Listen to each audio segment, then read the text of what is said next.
Happy Thursday. I'm watching our um, goose family.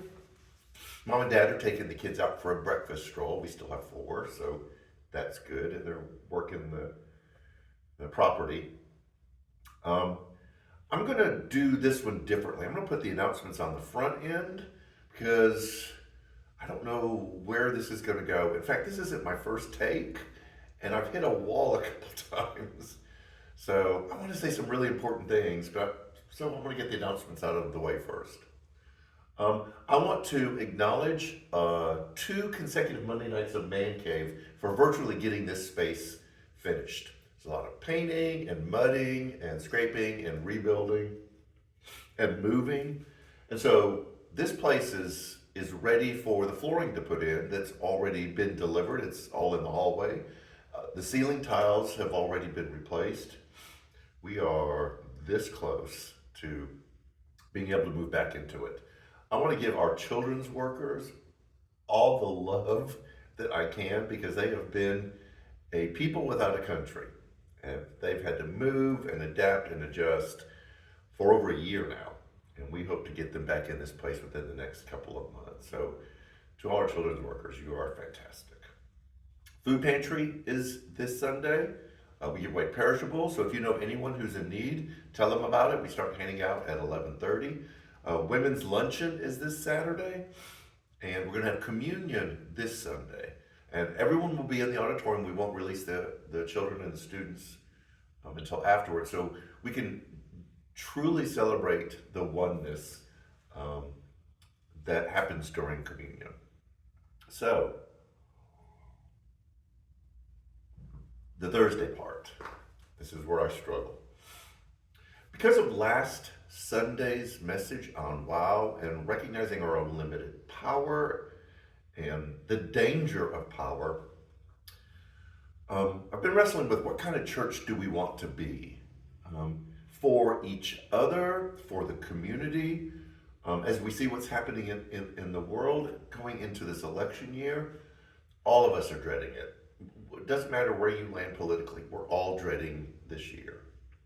And we're seeing more and more division, not only between the left and the right, but also division within political groups. We see division happening in the right as they can't agree on certain things or how things are supposed to go. We see division in the left because they don't know how to approach the war in Gaza and those kind of things. And it's just constant splintering.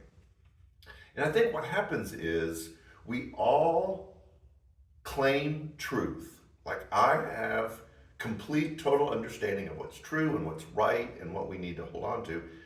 And then we draw a circle around ourselves, and anyone who's outside of that circle is wrong and a lot of times an enemy. So we don't value relationships anymore. We value being right. We want other people to know that they're wrong. And so you have all of these silos of belief, truth, values, which are important. But what do we do with them? And that's what I think we need to wrestle with as a church and what I want our church to be. Because this is what I see in the life of Jesus. Jesus was a devout, practicing Jew. Knew the Torah, knew the law, practiced it, but he practiced it in a way that put people first, not adherence to the specifics of the law. He healed on the Sabbath. He worked on the Sabbath. He didn't wash his hands the way he was supposed to. There were a lot of things that Jesus did that broke what people considered truth, the circle that they drew around them, but still held on to this strong set of moral beliefs. And this is where you really notice it being lived out, is that people not like Jesus liked Jesus. And so, what is that thing? What is that thing that you can have a strong set of moral principles and beliefs and values and even claim things as your truth, but you still have this thing about you, this warmth, this winsomeness that draws other people to you? That's where the church is missing it. Because we draw the line and people feel our rightness, they know our stand, they see us trying to control things, but they don't feel our love. I know that sounds kind of woo-woo, but love is much more of a difficult teaching of Jesus to put into place and to practice than it is to make sure that everyone does the do's and doesn't do the don'ts. So what kind of church do we want to be? I want us to be a church that has strong moral beliefs as a church. I want us to be a church where individuals can have strong moral beliefs as people. But I don't want other people to feel that first. I want people to feel our concern and our compassion and our kindness for them first. And that might mean tearing down the circle and letting go of the desire for control. This isn't a one-time fix. This is going to be a constant tension. And it's going to get worse as we get closer to November, because we're going to want to win. And we're going to want to prove other people wrong. And we're going to lose the ability to love people who are different than ourselves. And this church, New Community Church, has to stand different. It can't be a church that gets sucked into politics or proving itself right or proving others wrong. It has to be a church that's known for its love and compassion and kindness to people, and yet still holding on to what we believe is true. We can't let those become a boundary between us and others. I don't know how to put that into practice other than doing it. So I want us to commit ourselves to that.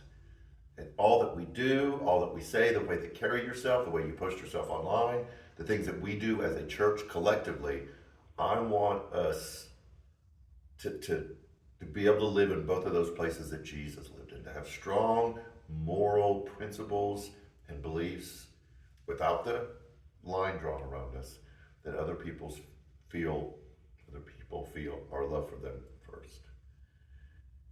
I want us to have a conversation about this. If you come on Sunday morning and just a part of that, we love you. If you join us virtually, you are a part of this church. You are our family, because we know that there's all sorts of circumstances.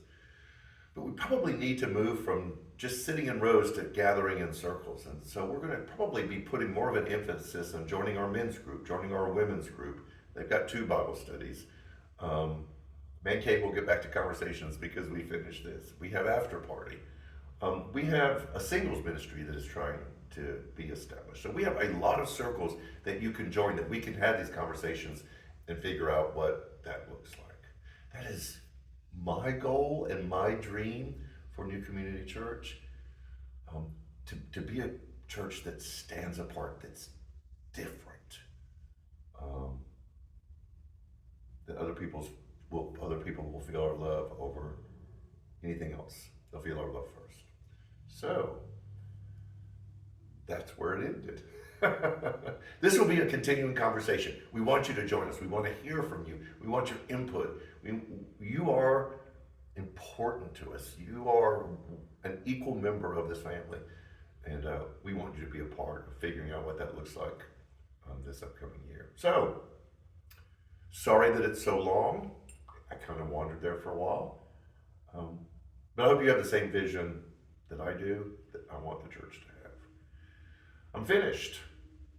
So have a great rest of the day, weekend, and we definitely want to see you on Sunday morning, either in person or online, and all the other stuff.